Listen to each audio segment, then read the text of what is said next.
وقالو کہنے لگے، یہ کہیں گے، لو کننا نسمع، ہائے کاش کے بڑوں کی سن لیتے، او نعقلو یا خود جان لیتے۔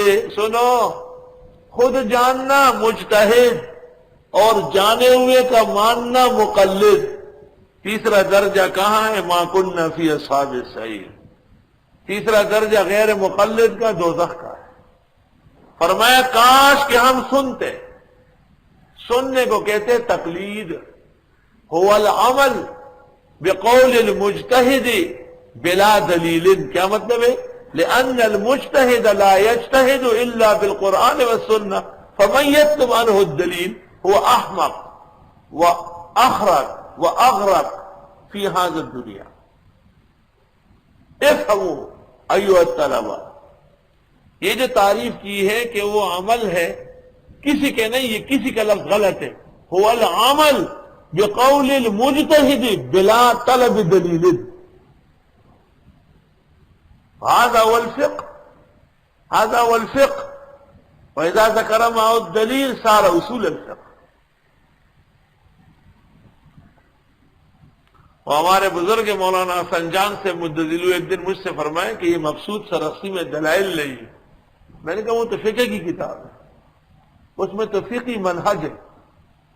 شرح مہذب میں دلائل کہاں ہیں؟ ابن قدامہ کے مغنی میں دلائل کہاں ہیں؟ عبد الولید باجی کے المرفوع میں دلائل کہاں ہیں؟ دلائل اگر ہے تو ابو یوسف و محمد کے ہاں ہے، دلائل اگر ہے تو فتح القدیر میں ہوں گے، باہر میں، نہر میں، یہ دلائل کے میدان ہے۔ تو دلیل اس وقت مانگی جاتی ہے جب اعتماد نہ ہو۔ اللہ قرآن میں کہتے ہیں فَاسْأَلُوا أَهْلَ الذِّكْرِ إِن كُنتُمْ لَا تَعْلَمُونَ، علماء سے پوچھو، یہ نہیں فرمایا کہ علماء سے دلیل پوچھو۔ آپ ڈاکٹر کے پاس گئے اور اس نے آپ کو کہا کہ آپ کو ایک انجیکشن لگے گا اور 3 دن دوا، آپ کہے دلیل، تو وہ آپ کو ہاتھ سے پکڑ لے کے نکل جاؤ، گیٹ آؤٹ۔ میں نے جو 15-16 سال ڈاکٹری پڑھی تھی، اس لیے پڑھی تھی کہ بیوقوفوں کو دلائل دکھاؤں گا۔ تھانے دار نے آپ کو کہا کہ آپ کو تھانے میں بیٹھنا ہے، تو آپ کہیں گے دلیل، وہ کہے کہ حکومت نے مجھے تھانے دار مقرر کے اتنے دلیل کافی۔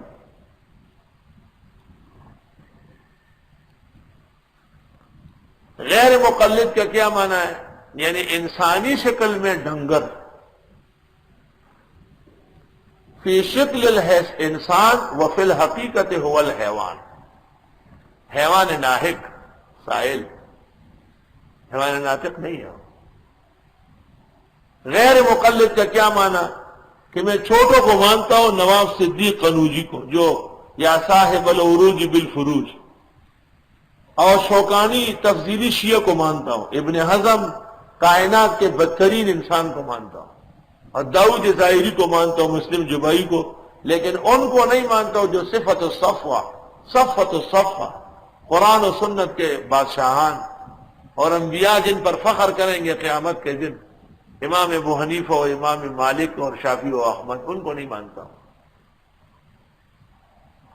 غیر مقلد کو اصولاً معاشرے میں رہنے کا کوئی حق نہیں۔ وہ کہے گا ضرب زید امرن، آپ اس کو کہیں گے کہ زید کیوں مرفوع ہے اور امر کیوں منصوب ہے؟ وہ کہیں گے کہ یہ فاعل ہی مفعول کا، یہ آیت و حدیث میں لکھا ہو، کل فاعل مرفوع وکل مفعول منصوب، یہ آپ مجھے آیت میں دکھائیں گے، کیونکہ وہ تو 2 دلیلیں مانتے ہیں، قرآن یا سنت۔ آپ اس کو کہیں کہ کلو وشربو کا معنی ہے کہ نماز پڑھو اور زکات دو، تو وہ آپ کو نہیں کہہ سکتے کہ نہیں کلو کا معنی یہ نہیں، آپ کہیں گے کہ یہ لغت دکھاتے ہیں، لغت کس نے لکھی، اس کا باپ معلوم ہے؟ تو غیر مقلد کو اصولی طور پر دنیا میں رہنے کا کوئی حق نہیں۔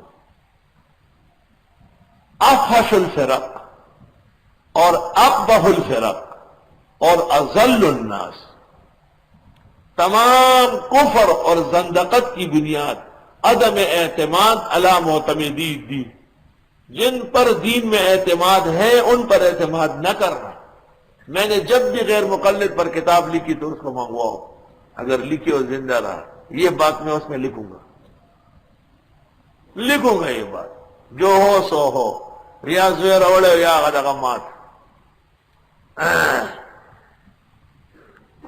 غیر مقلد اہل حدیث ہے. یہاں ایک آیا داڑھی مونڈا ہوا شلوار نیچے ٹانگے کچھ، میں نے کہا کون ہے؟ اہل حدیث.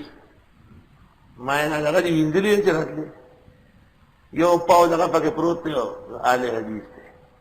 اور اہل حدیث نہیں میں شپاڑک کالوشو بخاری ترمذی لو دے اہل حدیث تھے. میں کہتا جنگ اخبار کے حدیثوں نہیں یاد کری. فیصل آباد اور گجرانوالہ میں پیدا ہوتے ہیں وہ اہل حدیث ہیں، اور امام ابو حنیفہ جو حرم میں صحابہ سے حدیث پڑھ چکے وہ اہل حدیث نہیں. واہ بھائی واہ، عجب دور دیدم دری پادشاہی کہ للو و پنجو ہمیشت سے پائی. جب یہ کہے اہل حدیث تو انصاف کا تقاضا ہے کہ ان کے منہ میں ایک دان نہ رہے. میں تم کیسے اہل حدیث ہو؟ تم تو منکر حدیث ہو. اجتہاد اور فقہ جو اصل علم و عملی دین ہے اس پر کہ تو آپ منکر ہے. مدار تو احادیث کا عملیات ہے. وقالو یہ کہیں گے دوزخ میں جا کے لو کننا نسمع، آئے کاش کہ ہم سنتے، یعنی بڑوں مقلد ہوتے، او ناقلو یا خود جانتے یعنی مجتہد ہوتے. جو نہ مقلد ہے اور نہ مجتہد ہے وہ تیاری رکھے جہنم کی. کہتے ہیں ابو بکر صدیق کس کے تقلید بچیا اور حضرت عمر نے کس کی تقلید کی تھی؟ لوگ جو دو کہتے تھے. حضرت عثمان کس کی تقلید کرتے تھے؟ امام ابو حنیفہ. تو تم سے بھی ہم پوچھتے ہیں کہ حضرت ابوبکر اور حضرت عمر نے کب بخاری شریف پڑھی تھی اور لکھی تھی؟ اور امام بخاری رحمت اللہ علیہ نے کس کی اعلی صح پر عمل کیا ہے؟ فما جوابکم فہو جوابنا. کاش کہ ہم سنتے، آئے وقت پر تقلید کرتے. ابلیس بے ایمان بھی اگر ملائک کی تقلید کرتا تو کیوں لعنتی ہوتا؟ آؤ نہ اکیلو یا خود دین جان لیتے. خود جو دین جانتے ہیں قرآن و سنت براہ راست اس کو مجتہد کہتے ہیں. ما قلنا فی اصحاب السعیر، ہم نہ ہوئے ہوتے دوزخ والوں میں سے. بخاری شریف عذاب قبر کے لیے جہاں یہ حدیث آئی ہے کہ قبر میں معذب کو پیٹا جائے گا اور کہا جائے گا ما دریت ولا تلیت، ما دریت ولا تلیت، ما دریت اے ما صرت مجتہدا وما تلیت وما اتبعت العلماء بالتقلید. کوہاٹ کے مناظرے میں غیر مقلد نے تقریر میں کہا کہ تقلید اور مجتہد کا ذکر ہی قرآن و سنت میں نہیں، نہ کسی شرح میں. مولانا مناظر تھے، مولانا امین مرحوم، میں نے بھیجا تھا. کوہاٹ کے خطیب صاحب نے مجھ سے درخواست کی. تو مولانا نے ان سے پوچھا کہ شروع میں بھی ہے اور حدیث میں بھی ہے، تم اندھے ہو تمہیں نظر نہیں آتا؟ اس نے کہا بس اسی پر فیصلہ ہے. تو مولانا نے کہا چلو اور شرح چھوڑو، بخاری لے آؤ. وہ تو کھلاڑی تھے اس میدان میں. بخاری کتاب الجنائز حاشیہ نمبر 10.